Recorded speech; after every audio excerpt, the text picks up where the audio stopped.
Okay, are you ready? Here we go.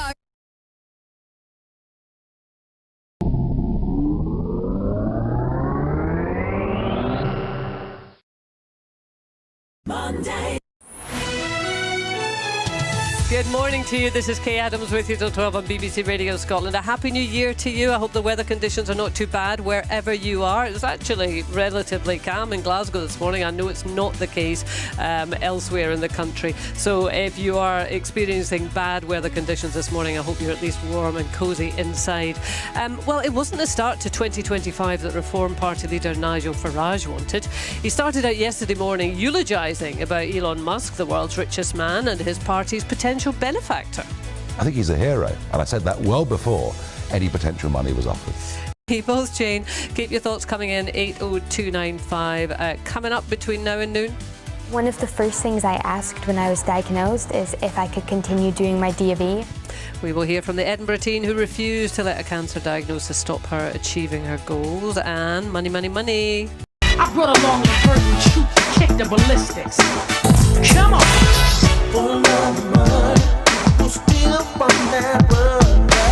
People's minds at the start of the year, and that's why we've got our savings surgery with Tina Matembi with us, our finance expert. So any questions at all that you have for Tina on how to make the most of your money, then give her a call, 08085 92 95 00. You can leave a WhatsApp message on there or a voice note, and you can text 80295. No question, she is a cycling sensation.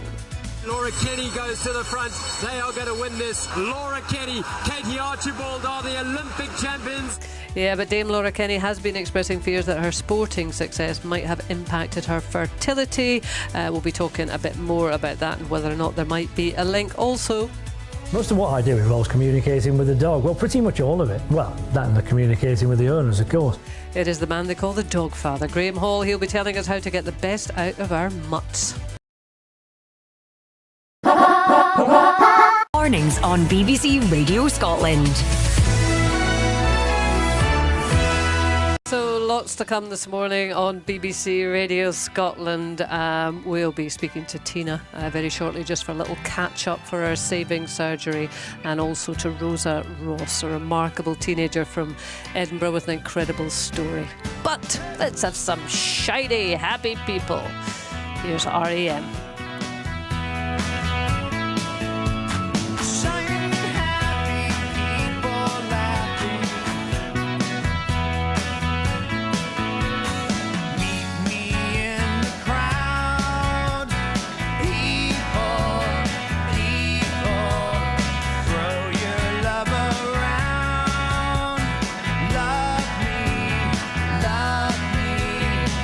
Get into town.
hope I'm not bad in saying this, but it's quite nice to get rid of the Christmas music. I mean, it was lovely. It was lovely. Don't get me wrong. I love an old sleigh bell, me. But it is quite nice to get into a new year, 2025, whatever it will bring. And let's hope that it brings us lots of shiny, happy people. We've got lots for you coming up this morning on BBC Radio Scotland. Looking forward to speaking to Rosa Ross, who has a remarkable story. She's a 14-year-old from Edinburgh. She was this time last year that she was diagnosed with cancer. But she has got a great story to tell us all, which is wonderful. And we'll also be sorting out any money issues if you have them. Tina Matembe, our finance expert, is going to be here to help you make the most of your money. But let me give you time to just get in touch with us. Text us on 80295 or call us on 08085 92 95 00. I'm taking an executive decision, people, to ease softly and very gently into 2025 with another music track. I don't care, me. On to the break of dawn, freak on to the early morn. Gaddafi and Sufon, you got it going on. To my man Big Sean, you got it going on now. Yo, you got the roots in the house. We also got Bahamadia in the house, representing lovely. With your ears now perceive, it's flavor you wouldn't believe as we proceed. I shall proceed and continue to rock the mic. I shall proceed and continue to rock the mic. Let's kill all the small talk and just elaborate. The roots collaborate. I say myself is rather great. How the words generate. Whole crews disintegrate when I penetrate. As if and in the chorus flow with intensive force. You best to go and check your source about my texture chords. Simplicity, sometimes complex, you might miss it. But after you critique it, you can kiss it. I'm assisted by your force that leads statistics. When I identify, niggas simplify, you feel no sympathize. My lyrics send you on a permanent excursion. I never went to side when your lifespan was submerging. My style is urban, I'm suburban when I'm splurging. Gosh, these senses I wash more than detergent. I can split the Red Sea when deadly. Take heed, Illadel style while I proceed. I shall proceed and continue to rock the mic. I shall proceed and continue to rock the mic. Bahamadia hits the melodies, melody, brand newbie, funk doobie. Choosy with the tactics when I get raw, like dice, nice with the flavor. Do you want more of the organics? Pure, orgasmatic, from distortion and statics, automatic, systematic. I'm nasty at it, so hand me the 5 microphones like you did Illmatic. One time for the mind, rhyme me coming from an Illadel state of mind. The world is mine, whole or half time, all the time, and I shall proceed. I'm moving on, baby, I shall proceed to remain on point like an infrared beam. Succeed in chasing out the ultraviolet dreams. No mask like Shorty, cause it's all about cool. Proceed and continue to rock the mic. I shall proceed and continue to rock the mic. Black and handsome, holding MCs for ransom. Thoughts command some. Is this a phantom cruise I mangle? Y'all know my anthem ain't the Star Spangle. I hit you from the most bizarre angle. Rectangular visions and papes my mind conceive, motivating me to achieve. Thus I must proceed when I ride the train. Traumatized to maintain when laid back. The tracks can relax the brain. I got to deal with everything on this intelligent plane. Serving as a killer to the pain. I live a high life like Miller. Me and the mics mechanized. Respect, recognize, Luke mind beyond wise, limitless when I bless the mic with speak. Dialect never weak, y'all niggas know Tariq from 7th and Snyder Ave. Got the flavor you need for your ingredients indeed. So to the lead, I shall proceed and continue to rock the mic. I shall proceed and continue to rock the mic. I shall proceed and continue to rock the mic.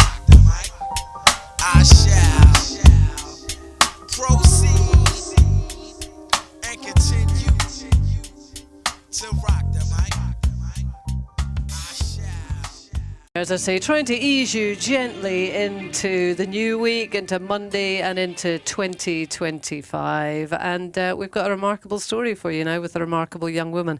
14-year-old Rosa Ross from Edinburgh was diagnosed with cancer this time last year. And it could have put her life on pause, but it's quite the opposite. She has just been announced as the Boundary Breaker of the Year at the This Is Youth celebration run by the Duke of Edinburgh's award charity. Along with the other winners, Rosa, I think, had afternoon tea with Prince Edward, Duke of Edinburgh, in recognition of her selflessness in supporting other young cancer patients whilst going through intense treatment herself. And she joins us now with her mum, Rachel, and actor Harry Potter star Oliver Phelps. Good morning to you all. Morning. Morning, Oliver. Hi there, Rachel. Hi there, Rosa. How are you? Good, how are you? Yes, I'm very well, thanks. Yeah, all the better for speaking to you. So the announcement is just sort of came out this morning, so you are much in demand, I know this. But how long have you known that you have been given this marvellous award? I think we found out sort of summertime-ish last year, a bit later. Wow. You've been holding a secret then, haven't you? Yeah, it's been difficult. And did you have tea at Buckingham Palace? Yes, I had afternoon tea at Buckingham Palace with Prince Edward and all the other winners. It was amazing. Oh, gosh, incredible. So what a year 2024 was for you then, Rosa. Was it about this time last year that you got your diagnosis? Yeah, so today last year I was in the HDU after having a biopsy of the tumour in my chest. Right, okay. And the diagnosis was then what? I had stage 4 non-Hodgkin's lymphoma. Right, okay. I'm saying you've had quite the year. Rachel, I imagine yours was quite the year. Yeah, it's not a year I'd like to do over, if that's all right. No, I can imagine. Very happy to turn the page on Hogmanay and start again. Yeah. So, I mean, how did the diagnosis come about? Because, I mean, Rosa was, very active, was going for the Bronze Award, I think, with the Duke of Edinburgh Award. Yeah, that's is that right. Yeah, it was completely unexpected. I mean, Hogmanay last year, Rosa went rock climbing, which she was doing as part of her DAV award. And we went into A&E at Sick Kids in Edinburgh on the 2nd of January. And I thought it was maybe a kidney infection or something. She'd had a temperature. She just wasn't quite right. But we absolutely didn't expect the diagnosis that we got. And we didn't actually leave hospital. We went straight from A&E up to the oncology ward, and treatment started that day. Right. So it was quite one of those moments when life really changes in a minute. But they were amazing at the hospital, and just took such good care of us. But we spent a lot of time there. Keen to spend less time there this year. I'm sure. How long did the treatment go on for? The really intense part was about 4 months. Rosa finished treatment in May, but we had a few kind of bits and pieces after that, and she rang the bell in June. So it wasn't a very long course of treatment, but they said it's one of the most intense ones that they give. How was it, Rosa? It was very difficult and obviously a very negative time. So it was so nice to be able to do my Duke of Edinburgh, to have a positive thing. You're obviously involved in so many different things, and I believe actually singing as well is one of your passions, and perhaps your singing teacher had raised a little bit of an alarm bell as well? Yeah, so it was actually a few weeks before I went into A&E that my singing teacher noticed I just wasn't getting in as much air as I normally was, and we didn't know at the time, but I had a fist-sized tumour in my chest that was pushing on my lungs. Right. And then that was further identified, as your mum was saying, when you were taken to hospital around about New Year time. As I say, you're clearly very active. You were going for your Duke of Edinburgh Bronze Award, and I'm sure doing lots of other things that you do at that age. When you get a diagnosis like that, which was obviously a very difficult thing to deal with, is there a tendency just to put the whole rest of your life on pause and purely focus on that? It definitely feels like just everything stops. You're not going to school, you're not seeing your friends as often, so you really have to fight and work to still be able to do things. But it was just so important that I was able to do these things, and I hope in the future more young people are able to. Which takes us to this award, and congratulations, by the way. I should have said that, Boundary Breaker of the Year. Tell us why, and don't be modest, for goodness sake, Rosa. Tell us why you were awarded the Boundary Breaker of the Year. So I was awarded it because I continued doing my Bronze Duke of Edinburgh in hospital. In fact, one of the first questions I asked after being diagnosed was, would this mean I'd have to stop my DAV? And so I had to obviously switch all of the things I was doing. I managed to actually get rock climbing, I think, twice while I was on treatment. Wow. But mostly I worked with the physical therapist in the hospital. And then volunteering, I was volunteering at my girl guiding unit, but I wasn't able to do that because I was spending most of my time in hospital. So I switched that to helping the staff support young people who were also getting cancer treatment. So the play specialist would sometimes send a young person my way who was dealing with hair loss, because obviously that's a massive part of going through chemotherapy. Mm-hmm. And then for my skill, I was doing singing lessons, which I wasn't able to keep up in hospital because it's just so difficult to have a routine. Sure. But there's a volunteer called Reese with the Edinburgh Children's Hospital charity, and he goes around the wards with his guitar. And so he would play songs on the guitar and I would sing, and that was one of the highlights of my week. Wow.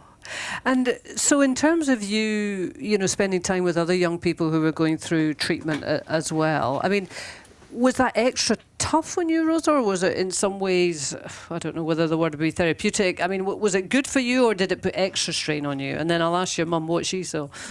I found it really helpful to know that out of the horrible thing I went through, I was able to help other people going through the same thing. And so I think it really helped me, actually. And Rachel, what did you think of your daughter's response observing this? I mean, I'm so proud of her. She was absolutely amazing. And, cancer's not a competition and there's no right way to do it. And I think the nice thing about Duke of Edinburgh Award is it's also not a competition. It's about challenging yourself. And one of the things that we really found was the people who were creative and open to sort of helping us, who said, yes, let's try and find a way of making that happen. They were all really inspired by the whole Duke of Edinburgh thing. A lot of them had done the award themselves, so they knew what it meant. And we had the occupational therapist saying, well, we can get you down cooking in the kitchen in the hospital, or when we were hoping Rosa might be able to do her expedition, they said, oh, you can camp out in the hospital garden. And so just that sort of creative spark, because as Rosa said, when you're diagnosed, everything stops. And so many doors just close. So those people who responded by being creative and saying, yes, let's get you doing this, let's get you climbing a wall again. And, that was just amazing. But it must have been a bit nail biting for you. Oh, gosh, yeah. I didn't like watching that at all. I bet you didn't. Oliver, I don't think you're actually a judge in Rosa's category as it happens, but you've been involved in the judging of the This Is Youth awards. Tell us a bit more about them. Yeah, so as you said, I wasn't able to be a judge on Rosa's story, but the one I was on the board with was for the All Stars of the Year award, which went to a group from the Derbyshire Police Cadets, who, in a nutshell, they basically had one of their colleagues or their co-people on the expedition with them basically collapsed, and the quick thinking of the team by keeping their legs elevated, calling the air ambulance, pretty much saved their life. So it just shows that putting the skills that they'd learned while doing the Duke of Edinburgh Awards into a real life scenario and keeping cool and just showing that, making sure that the heart rate's okay, the breathing's still there, and then communicating calmly with the emergency services, let alone the fact that they're, between 14 and 15 years of age, just goes to show that they're putting their training and putting in all the things they've learned on their DAV journey into practice. Yeah. So that was an amazing thing to be able to read. But also the other people who are in the category who, unfortunately, we can only have one winner. But there was a group. I'm not going to pronounce it properly, so I'm just going to spell it GRWP Aaron.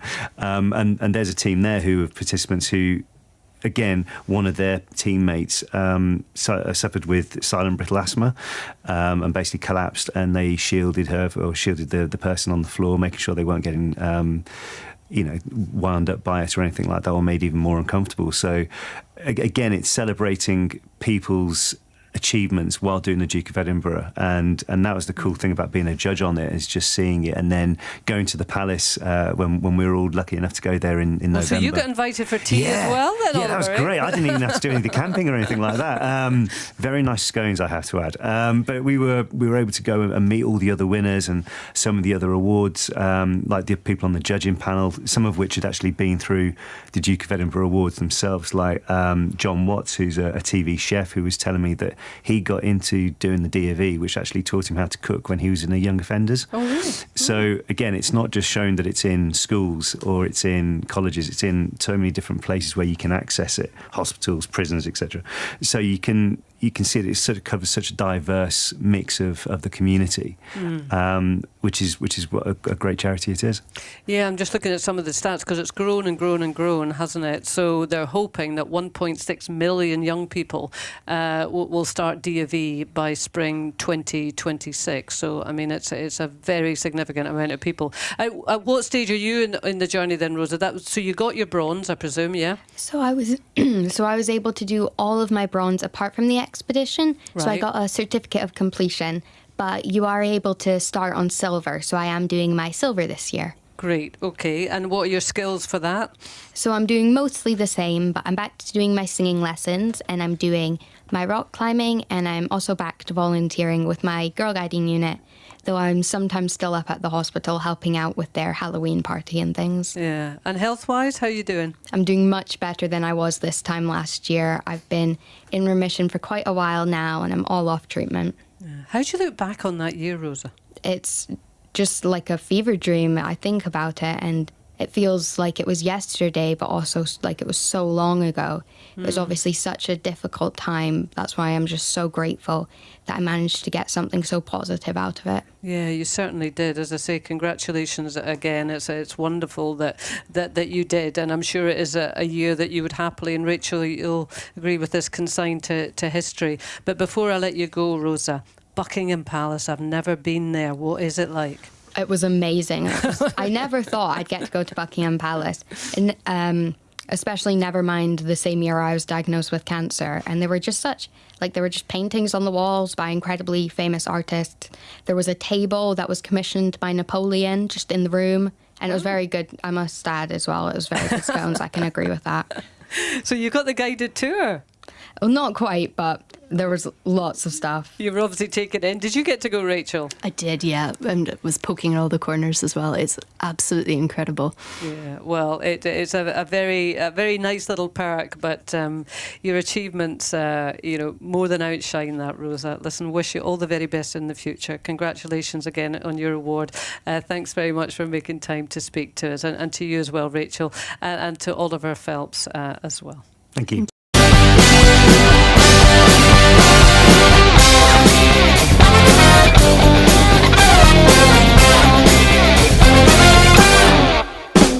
We're back again for 12 more months, our 5th year on the air. The management would like more songs, but frankly we don't care. We've just got way too much to say, so Chris will keep on talking, and then he'll do some talking, and then after do some talking. The Chris Moyle Show, Happy New Year to ya! Excited as me, I tell you what, I am all in. I am 100% all in with the Traitors. I'm just counting the days. Is it next Wednesday? This Wednesday? Yeah, this Wednesday that it all begins again. It is 10:30. Kay Adams with you till 12 on BBC Radio Scotland. Coming up next. Along the curtain, shoot, kick the ballistics. Come on.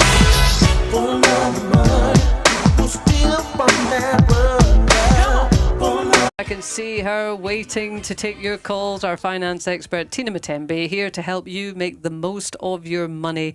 I'm going to check in with her very shortly. The lines are open now. 08085 92 95 00 is the number to call. You can leave a voice note on there or a WhatsApp message, or you can text 80295 with your question.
Live from BBC Pacific Quay.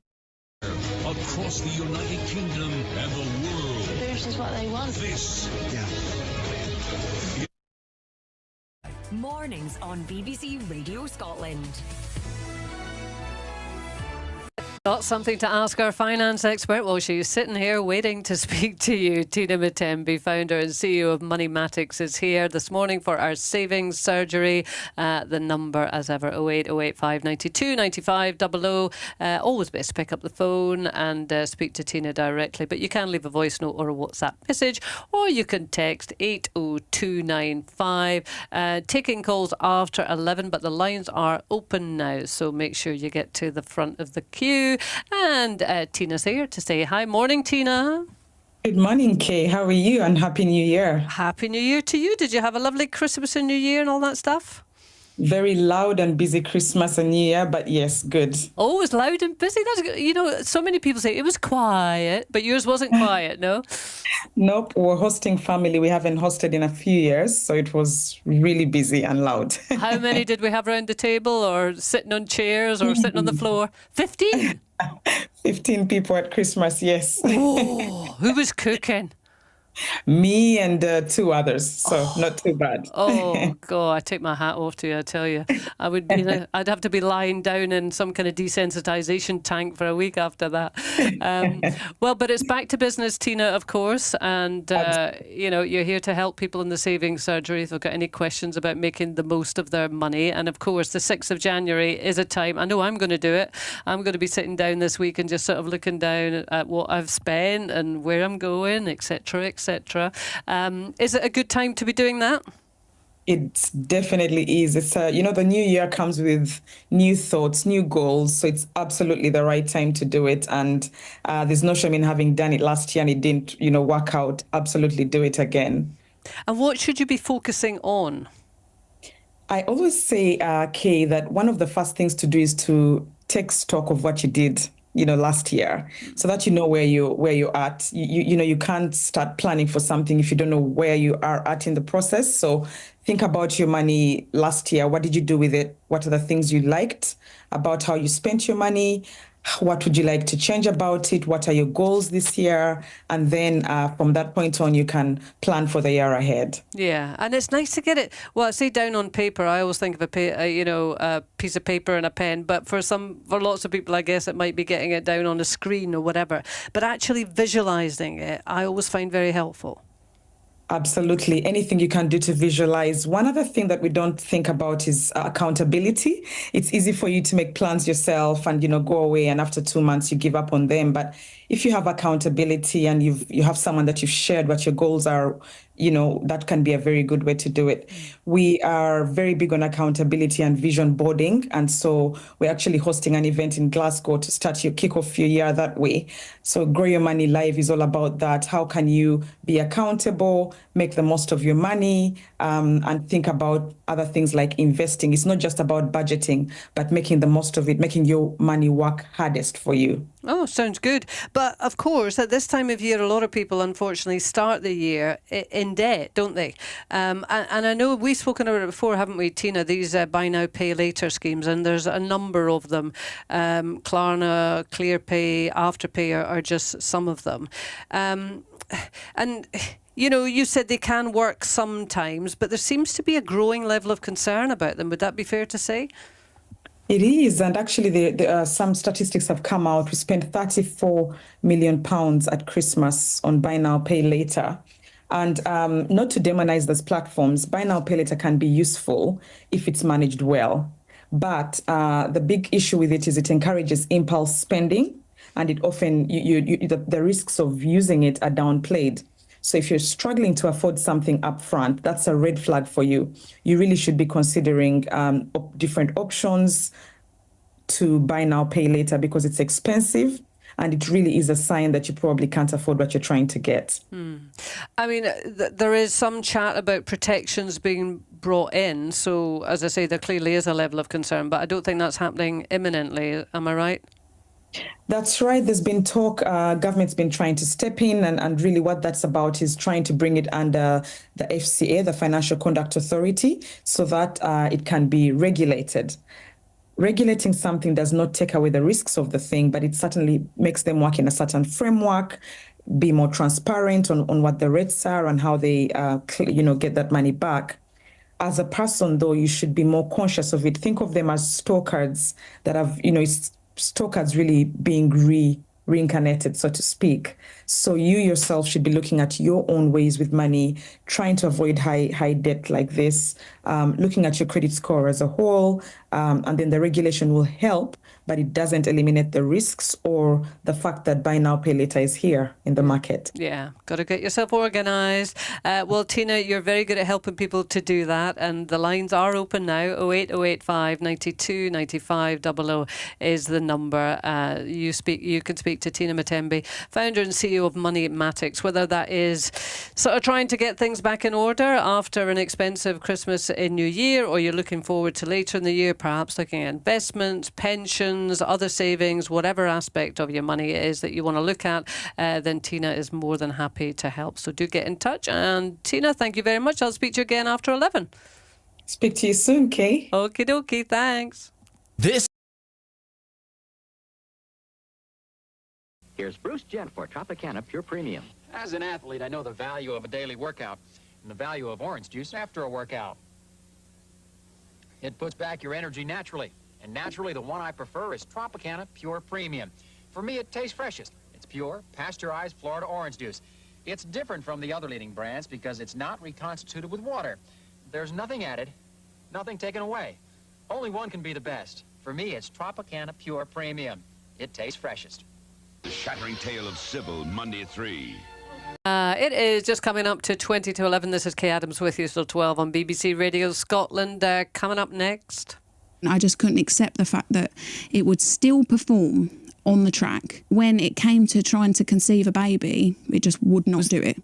Yeah, that's cycling legend Dame Laura Kenny. She's been opening up about her career impacted on her fertility. We'll be talking more about that. And of course, Tina Mutembe, our finance expert, is going to be back as well.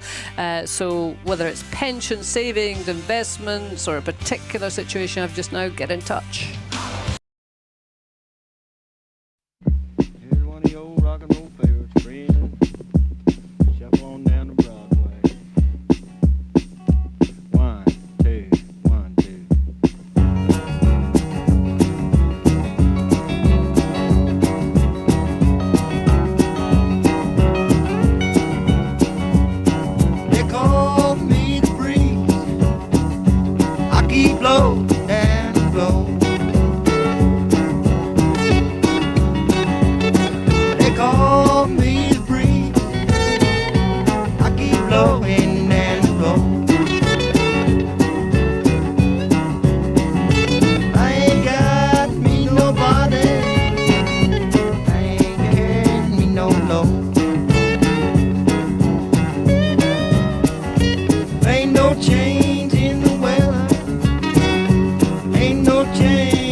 Ross with On a Wages Day. Very appropriate, actually, when you think about it, because we've got our saving surgery today.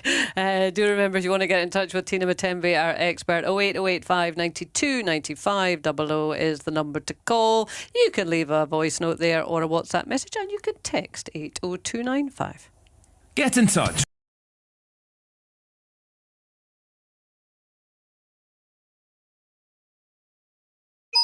Mornings on BBC Radio Scotland.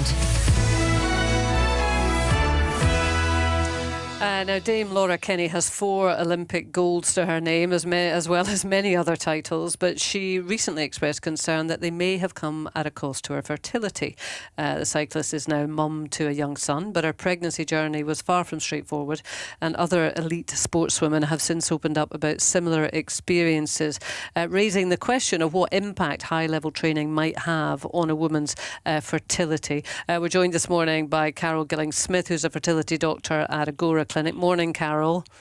Good morning. Good morning. Alison Walker, sports broadcaster. Morning, Alison. Happy New Year to you. And to you. Morning. Morning. And same, of course, to Susan Egglestaff, Olympian and Herald journalist. Morning, Susan. Good morning. Good morning. Was it something that you worried about, Susan, when you were training at the highest level? No. Not in the slightest. And, I think it probably just is like an indication of how mad athletes are. Like, you've got no consideration for anything like after your life in sport. And I think, I will be similar to a lot of athletes that all you care about in the moment is how you can do it in sport. And if that affects you in later life, whether that's in terms of fertility or whether that's in terms of any kind of long-term health, it definitely didn't cross my mind. And I don't think it crosses many people's mind. I remember this really clearly. It was about 6 weeks before the Olympic Games, and I was getting, all the Team GB athletes got kind of really good medical care, and we got this heart checkup. So it was checking for heart irregularities, and I remember telling my doctor, I don't care what the results of this are, I'm going to Olympics. And obviously it was checking for potentially fatal irregularities.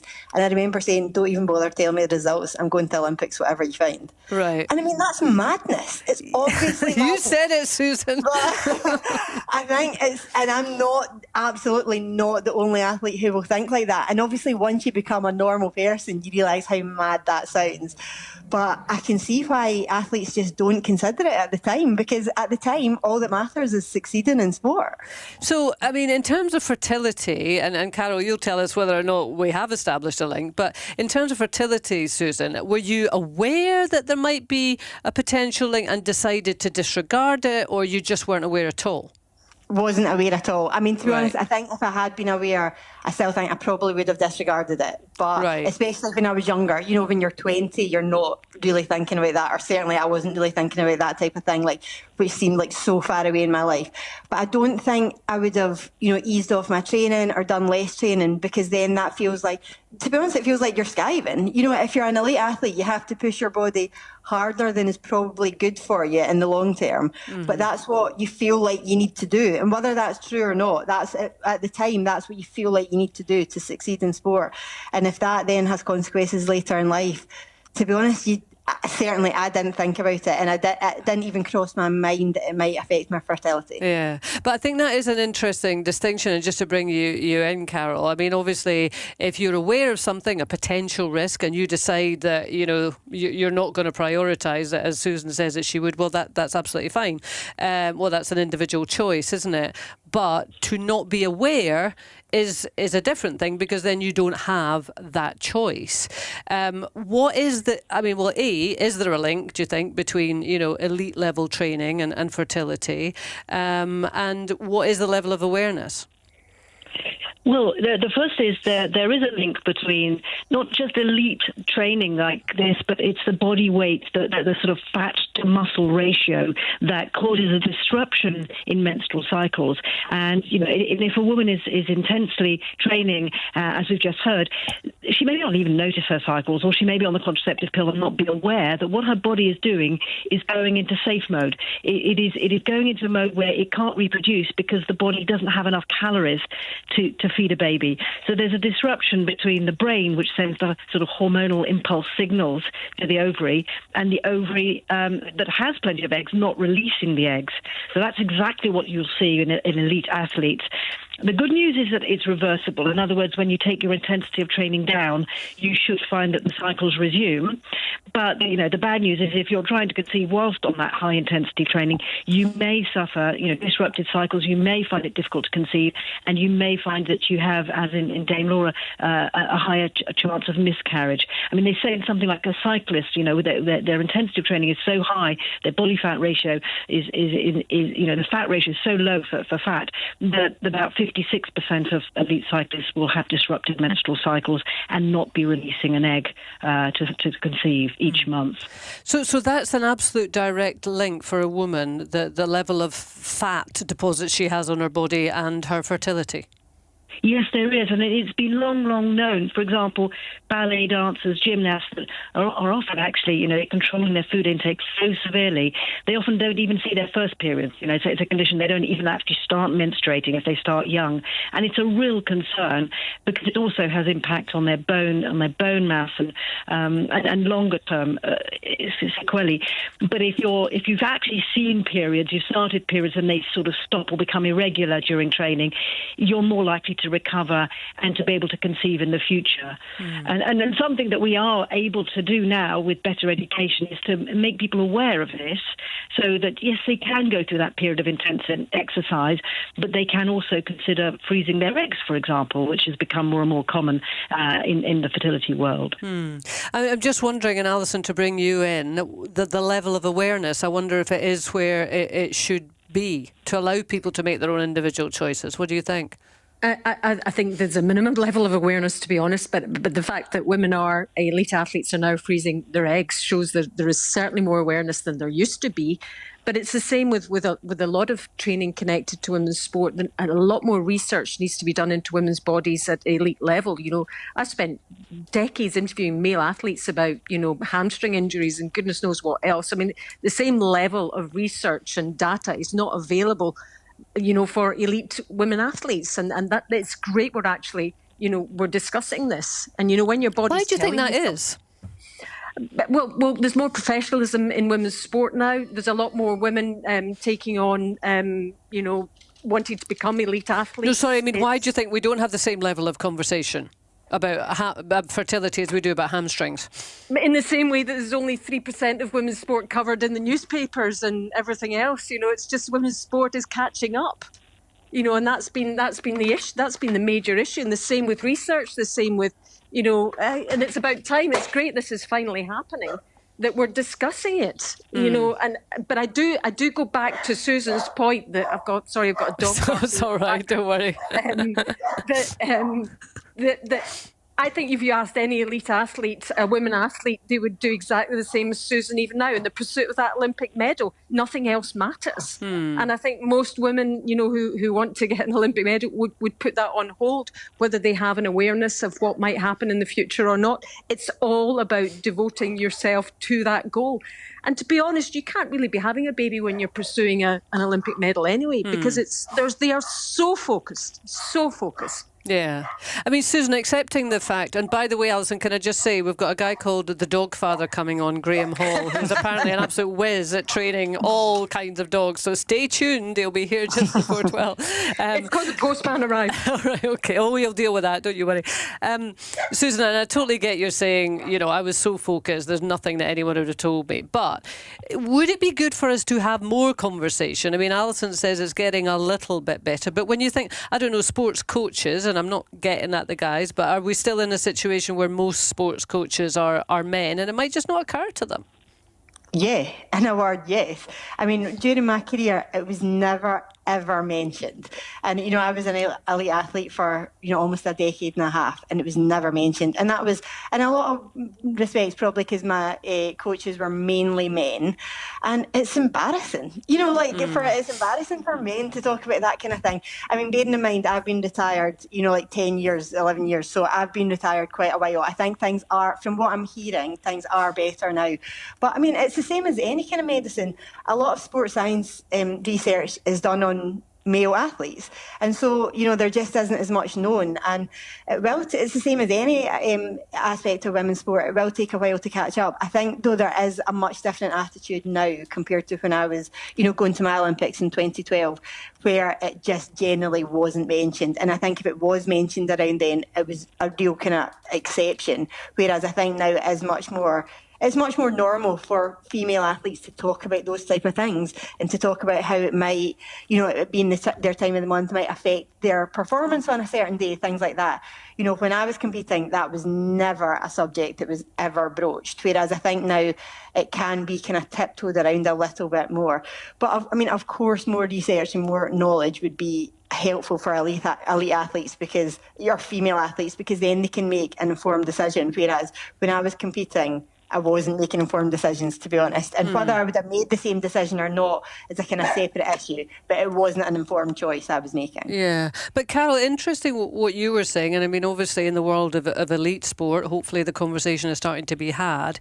But if it is this link between body weight and fertility, which is one of the key sort of metrics, on the plus side, lots of young women are getting really interested in sport and fitness and running, and of course we know that body image is a big deal.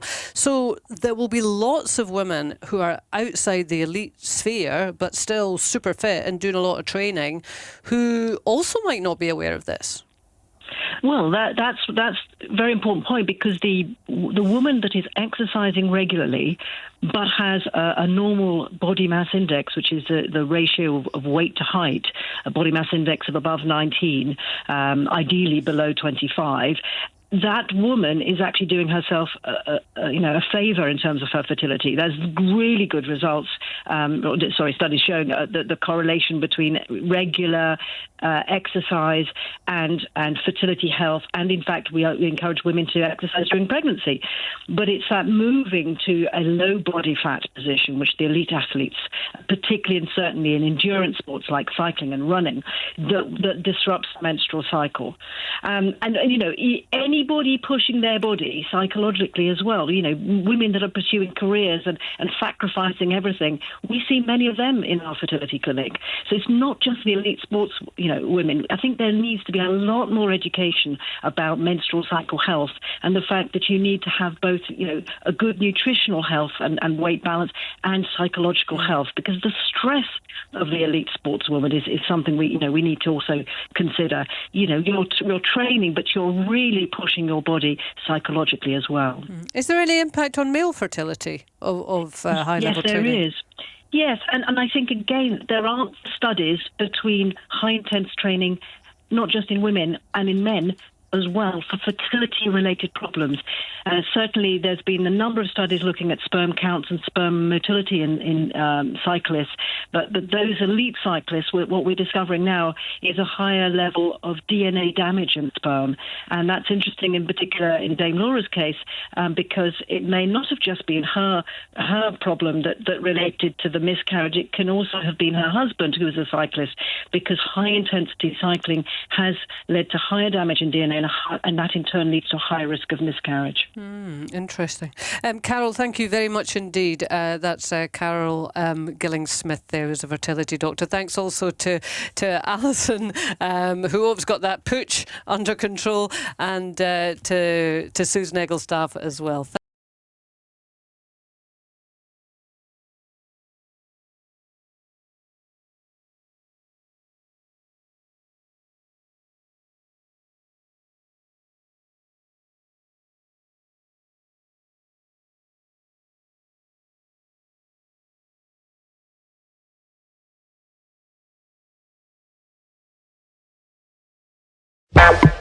Pretty as a picture.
cool forever.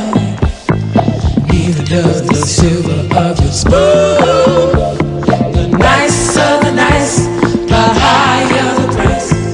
That's what you pay for what you need. The higher the price, the nicer the nice. Just people like to see you bleed. Somebody's watching you. Somebody's watching you. Somebody's watching you. Somebody's watching you. Somebody's watching you. Somebody's watching you. Across Scotland with the latest news, every kick of the ball, music and culture. On digital radio, BBC Sounds, and your smart speaker. Play BBC Radio Scotland.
Christine, I've missed you. Oh,